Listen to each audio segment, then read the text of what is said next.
Le 21e siècle sera spirituel ou ne sera pas. Eh bien, il l'est. Aujourd'hui, la religion fait vendre. C'est même devenu un véritable créneau.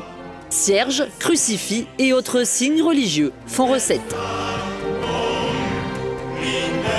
Récompensé à Cannes, Des hommes et des dieux, le film de Xavier Beauvois sur les moines de Tibérine, affiche déjà 3 millions d'entrées.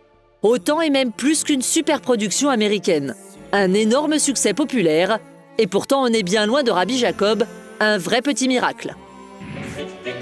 Et pendant que certains multiplient les pains, d'autres espèrent bien multiplier les billets. Les maisons de disques ont été les premières à surfer sur la vague du spirituel. Et aujourd'hui, ce n'est plus Johnny que l'on trouve en tête de gondole, mais bien des prêtres et des nonnes. J'espère bien gagner de l'argent avec les sœurs, bien entendu. Les producteurs se frottent les mains, mais pour les religieux, pas question pour autant de céder aux sirènes de la gloire et de l'argent. Notre genre de vie ne changera certainement pas, donc il sera toujours modeste, il est quand même assez austère.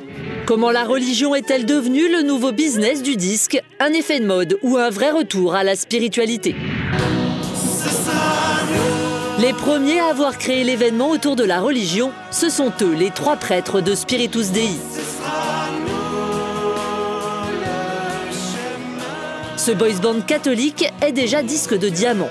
Plus de 500 000 albums vendus, 3e meilleure vente de disques de l'année, le bon Dieu pourrait bien leur avoir donné un petit coup de main. Le groupe a été créé à l'initiative de l'évêque le plus médiatique de France, Monseigneur Di Falco. Il cherchait le moyen de financer une école à Madagascar. Et ce n'est pas Dieu qui lui a soufflé la solution, mais l'un de ses apôtres people. La genèse de ce projet, c'est la rencontre avec Didier Barbelivien, que j'avais eu l'occasion d'inviter dans mon diocèse il y a quelques années. Quand j'ai parlé de ça à Didier, il m'a dit « mais après tout, est-ce que tu as des prêtres qui chantent ?»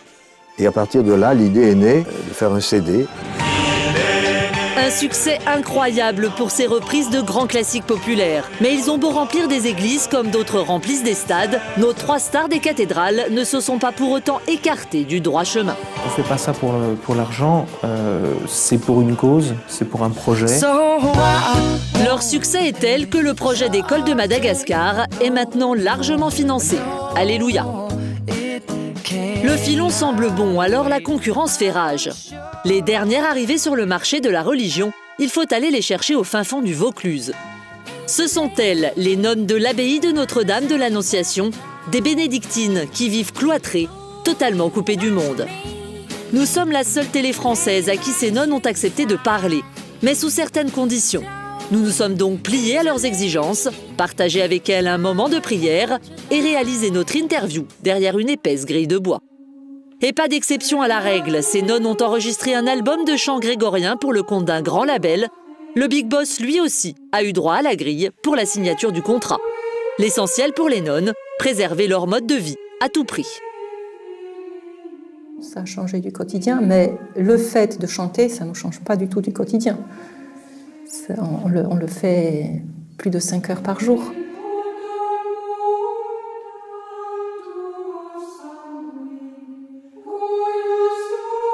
Pour elle, cet album n'a qu'un seul but, porter la bonne parole.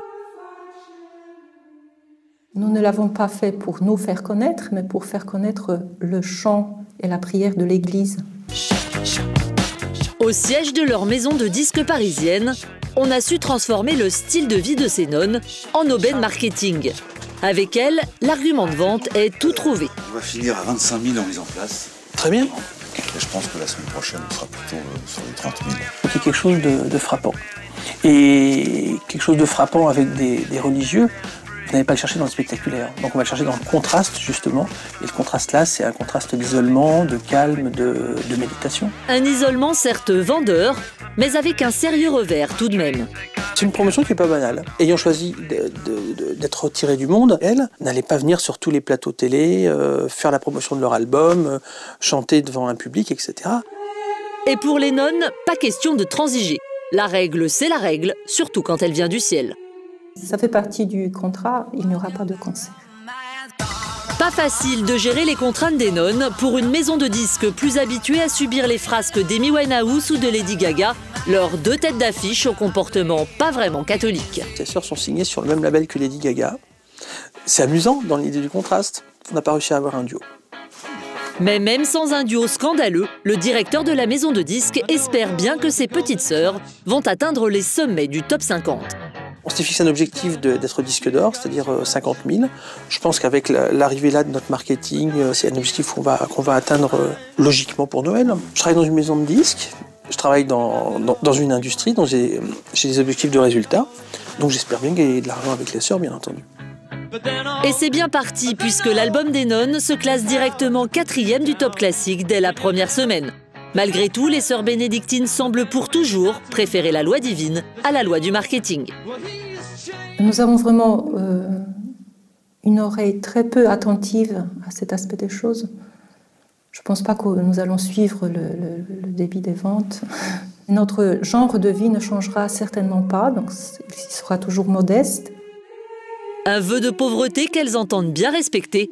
Ce n'est pas demain que les sœurs seront gagnées par le démon du showbiz.